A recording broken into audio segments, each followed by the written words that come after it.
You got your bigger fights towards the back end of your career. You got your Lacey's, you got your Kessler. Then you went to America for Hopkins and Jones. So the names were on the record as well then? Yeah, well, basically with the Hopkins, listen, I choose to step up to light heavyweight. As far as I'm concerned, unifying everything, I had nothing to achieve a super middleweight. Decade the world champion, beating the other guy, Mikko Kessler, who was, people think was better than me. I had all the belts, and I knew, like I said, I wanted to retire, so Hopkins was talking the big talk from America. So what I went and done, I knew Mayweather was boxing against Ricky Han. So I bought my own ticket, got on the plane myself and my mates, went over to the States, to Vegas, and I knew Hopkins was around in the press room. We remember the press conference. And they said, Bernard's in, man. Come downstairs. I thought, oh, this is going to be fun. So I went into the press room. I could see him looking at me. I could see him making his way. And I knew he was going to kick off. It was brilliant. And then he came up to me and he said, I'm never going to lose to White. And that brilliant. I thought, oh, brilliant, man.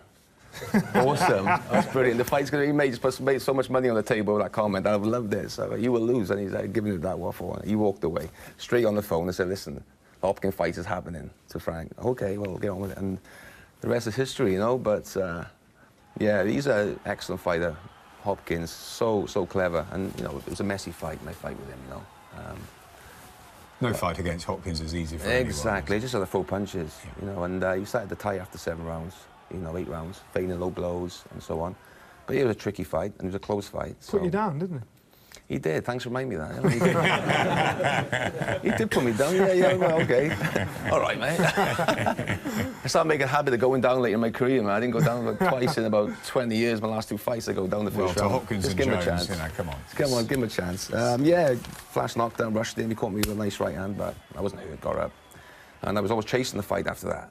And obviously, in the back of your mind, you're fighting in Vegas, you're fighting, you know, in America for the first time. So I knew I had to force it, and I knew that my work rate was tiring him, and I just like keep throwing punches. But yeah, it's such a relief, and it was a split decision as well. And when were you thinking about retirement? You said before the Hopkins or before Jones. When was that? After the Hopkins fight, I knew I was going to have one more fight, and that was it.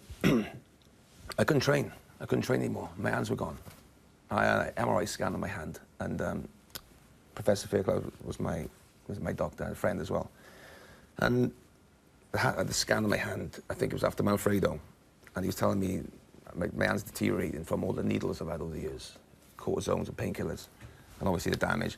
And he sort of gave me another scan. He said, Joe, seriously, you know, you can't do this for much longer. Plus my boys were getting older. I was doing everything I wanted to do, and I thought, well, I want to be one of the fighters, few fighters that retires on their own terms at the top. And I just felt it was the right way to go. And I don't turn back the clock. Would I fight, keep fighting? No, I would do the same thing.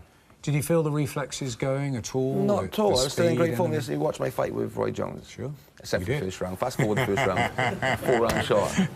And yeah, I felt, you know, obviously, listen, it was not the Roy Jones of old, but it was still a good Roy Jones. Was it the Joe Calzaghe of old?